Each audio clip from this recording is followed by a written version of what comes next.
ಸತೀಶ್ ಅಣ್ಣವರೇ, ಇದು ತುಂಬ ಹಳೆ ಓರಿ, ಹೆಸರು ಮಾಡಿರೋಂಥ ಓರಿ, ಹಂದಿಗುಡ್ಡೆ ಓರಿ ಅಂತಲೇ ಫೇಮಸ್. ಹಂದಿಗುಡ್ಡೆ ಓರಿ ಅಂತಲೇ ಹೆಸರಣ್ಣ ಇದ್ರದ್ದು. ಕಡೆಯಾಗಿ ಆಗಲೇ ಸುಮಾರು ವರ್ಷಗಳಾಗಿದೆ. ಹೋಗೋಣ. ಹಾಂ ಹಾಂ. ನಿಮ್ಮ ಮನೆಗೆ ಬಂದು ಒಂದು ವರ್ಷದ ಮೇಲೆ ಆಯ್ತಲ್ಲ? ಒಂದೂವರೆ ವರ್ಷ ಆಯ್ತಣ್ಣ. ಒಂದೂವರೆ ವರ್ಷ. ಹಾಂ. ಕರುಗಳು ಆಗಲೇ ಸ್ಟಾರ್ಟ್ ಆಗಿದ್ದಾವೆ. ಕರ ಬಿದ್ದವಣ್ಣ. ಇದಕ್ಕೂ ಬೀದೋರಿಗಳು ಇದ್ದಾವೆ. ಮ್ಯಾಕ್ಸ್ ಅಂತ ಒಂದು ಇದ್ರ ಮಗನೇ. ಮ್ಯಾಕ್ಸ್ ಅಣ್ಣ ದಾಸಪುರತ ಒಂದೈತೆ. ಹಾಂ. ಅಂದರೆ ಉಳ್ಳಿ ಚಿಕ್ಕಣ್ಣವ್ರ ಹತ್ರ ಒಂದಿತ್ತು, ಎಲ್ಲೋ ಕೊಟ್ಟವ್ರು ಅದನ್ನು. ರೇವಣ್ಣವ್ರ ಹಾಕೊಂಬಂದಿದ್ರು. ಹಾಂ. ಆಮೇಲೆ ಇನ್ನು ಲೋಕಣ್ಣವ್ರ ಹತ್ರನೇ ಒಂದು ಎರಡವೆ. ಹಾಂ ಹಾಂ ಹಾಂ. ಇನ್ನೆಲ್ಲ ತುಮಕೂರು ಸೈಡ್ ಅಂತ ಕೊಟ್ಟವ, ಅಲ್ಲೊಂದು 4-5 ಇದ್ದಾವೆ ಅಂತಣ್ಣ. ಹಾಂ. ನಮ್ಗೆ ಗೊತ್ತಲ್ಲ ಲೋಕಣ್ಣವ್ರ ಹಂಗಂದ್ರು. ಹಾಂ. ಇಲ್ಲಿ ಇವಾಗ ಕರುಗಳು ಹುಟ್ಟವಣ, ಒಳ್ಳೊಳ್ಳೆ ಕರು ಹುಟ್ಟವೆ. ಹುಡ್ತಾವೆ. ಹಾಂ. ಅವೆರಳಿ ಸಂಜೆ ಅಣ್ಣನ ಮನೇಲಿ ಹುಟ್ಟವೆ. ಹಾಂ, ಸಂಜಯ್ ಅಂತ ಮನೇಲಿ ಇದ್ದಾವೆ. ನಮ್ಮ ಮನೇಲಿ 2 ಕರು ಹುಟ್ಟವೆ. ಹಾಂ. ಆಮೇಲೆ ಇನ್ನೇ ನಮ್ಮೂರಲ್ಲಿ ಒಂದು 2-3 ಕರು ಹುಟ್ಟವಣ. ಅಕ್ಕಪಕ್ಕ ಹಿಂಗೆ ಹುಟ್ಟವಣ. ಹುಡ್ತಾವೆ. ಆಮೇಲೆ ಹಸು ಮೇಲದ್ದು ಚೆನ್ನಾಗಿದೆಯಲ್ಲ? ಚೆನ್ನಾಗದಣ್ಣ. ವಯಸ್ಸು ಎಷ್ಟಾಗಿರ್ಬೋದು ಸತೀಶ್ ಅಣ್ಣವ್ರು ಇದಕ್ಕೆ? ಆಗದಣ್ಣ ಒಂದು 7 ವರ್ಷ. 7 ವರ್ಷ ಆಗದ? ಆಗದ. ಜಾಸ್ತಿ ಆಗಿದೆ ಅನ್ಸುತ್ತೆ. ಅಷ್ಟೇ ಅಣ್ಣ. ಅಷ್ಟೇನಾ? 60 ವರ್ಷ ಆಗಿರ್ಬೇಕು ಅಷ್ಟೇ ಅಣ್ಣ.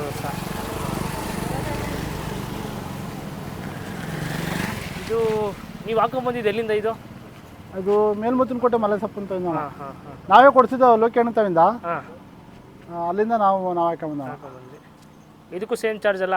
ಎಲ್ಕ ಸೇಮ್ ಚಾರ್ಜ್ ಅಣ್ಣ. ಬೇರೆ ಬೇರೆ ಚಾರ್ಜ್ ಮಾಡೋಕ್ಕಲ್ಲ, ಎಲ್ಕ ಸೇಮ್ ಚಾರ್ಜ್ ಅಣ್ಣ. ಇದಕ್ಕೊಂದು 300 ಹಸು ಬಿಟ್ಟಿದ್ದೀರಾ? ಇದು ಜಾಸ್ತಿ ಅಣ್ಣ. ಕಟ್ಟೈತೆ. ಜಾಸ್ತಿ ಬಿಟ್ಟಿದೆ. ಹಾಂ ಹಾಂ. ಜಾಸ್ತಿ ಬಿಟ್ಟಿದ್ದೀನಿ. ಹಾಂ.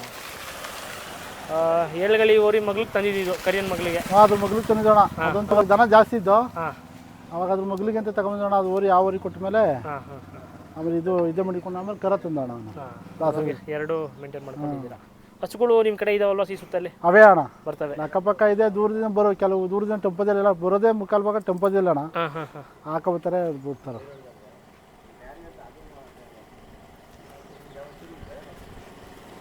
ಇದಕ್ಕೂ ಸೇಮ್ ಮೇಂಟೆನೆನ್ಸ್ ಕೊಡ್ತಾ ಇದ್ದೀರಾ? ಏನು ಕೊಡ್ತೀರಾ ಕೈ ತಿಂಡಿ? ಮಾಮೂಲಿ ಅಣ್ಣ. ಒಣಲ್ ಇವಾಗ ಜೋಳ ಕಡಿ ಇಲ್ಲ, ಒಣಲ್ ಹಾಕ್ತಾ ಇದ್ದೀನಿ. ಹಾಂ ಹಾಂ ಹಾಂ. ಮತ್ತೆ ರವೆ ಬೂಸ, ಚಕ್ಕೆ ಒಟ್ಟು, ಹುಳಿ ನುಚ್ಚು ಕೊಡ್ತಾ ಇದ್ದೀವಿ ಅಣ್ಣ. ಹಾಲಿಲ್ಲ.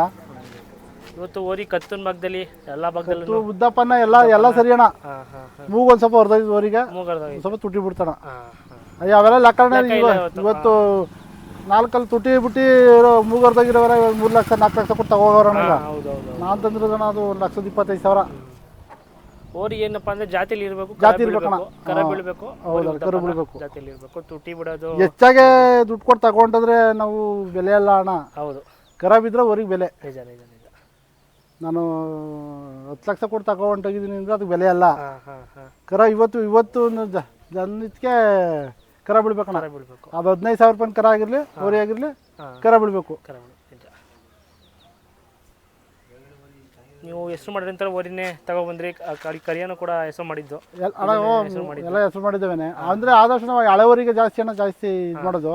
ಏನಕ್ಕೆ ನೀವು ಕರು ಬಿದ್ದಿರ್ತವೆ, ನಾವು ಕಣ್ಣಲ್ಲಿ ನೋಡಿರ್ತೀವಿ, ತಗೋಬತ್ತೀವಿ. ಕೆಲವರು ಕರ ಹುಟ್ಟೋದ್ ಮುಂದೆ ನಾವು ಇಂಥದ್ರೆಲ್ಲ ಕರ ಬೀಳ್ತಿದೆ ಅಂತ ತಂದ್ಬಿಡ್ತಾರೆ. ಅಷ್ಟು ಅನುಭವ ಇಲ್ಲ ಅಣ್ಣ ನಮಗೆ. ಓರಿ ತರೋದ್ ಕರೋದ್ಮೇಲೆ ಇಂಥ ಕರನೇ ಬೀಳ್ತಿದೆ ಅಂತ ತರ್ತಾರಲ್ಲ, ಅಷ್ಟು ಅನುಭವ ಏನಿಲ್ಲ ನಮ್ಗೆ. ಹೇಳಕ್ಕಾಗಲ್ಲ. ಅಲ್ಲಲ್ಲ, ಅವ್ರು ಇದ್ದು ನಾವು ಕಣ್ಣಲ್ಲಿ ನೋಡಿ ತಂದಿರೋದಣ್ಣ ಇದು. ಕೆಲವ್ರು ಅಂತಾರೆ ಕರ ಓರಿ ಹಳೆ ಓರಿ ತಂದ್ಬಿಡ್ತಾರೆ, ಕರ ಹುಟ್ಟೋದ್ ಮುಂದೆನೆ ನಾವು ಓರಿಲಿ ಕರ ಹುಟ್ಟೋದ್ ಮುಂದೆನೆ ತರ್ತೀವಿ ಅಂತ ಹೇಳ್ತಾರೆ. ಅದು ಅಷ್ಟು ಅನುಭವ ಇಲ್ಲ, ಅವ್ರವ್ರ ಅನುಭವ ಅದು. ಇದು ನಾವು ಕಣ್ಣಲ್ಲಿ ನೋಡಿ ತರೋದಣ್ಣ. ಇವೆಲ್ಲ ಕಣ್ಣಲ್ಲಿ ಓರಿಗಳೆಲ್ಲ ಮ್ಯಾಕ್ಸ್ ಇವೆಲ್ಲ ಮೆರಿತಾವೆ. ಇದು ಆ ಥರ ನಮಗೊಂದು ಆಸೆ ಅಣ್ಣ. ಇನ್ನೊಂದು 5 ಕರ ಹುಟ್ಲಿ, ಜಾಸ್ತಿ ಬೇಡ, 100 ಕರ ಬೇಡ ಅಣ್ಣ, 5 ಕರ ಹುಟ್ಲಿ, ಏನು ಹೇಳಿ ಅಲ್ಲಿಗೆ.